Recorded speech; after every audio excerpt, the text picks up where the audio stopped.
DIY organization here. Welcome to my channel. Today I am going to give a vintage distressed look to the silver glass owl which I already had. This is going to be super easy. First I sprayed some water on the surface.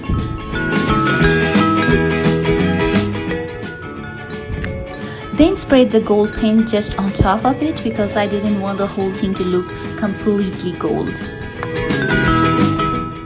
I waited for it to be dry a little but not totally dry because then it will be really hard to remove the gold paint. The final stage is wipe it off with a piece of plastic, firmly but gently.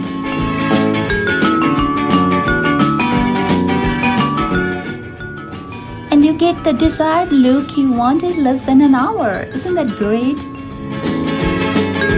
Thank you so much for watching my video and please give it a thumbs up if you like it, and don't forget to share and subscribe to my channel. I will upload one video every week, so stay tuned. Bye bye.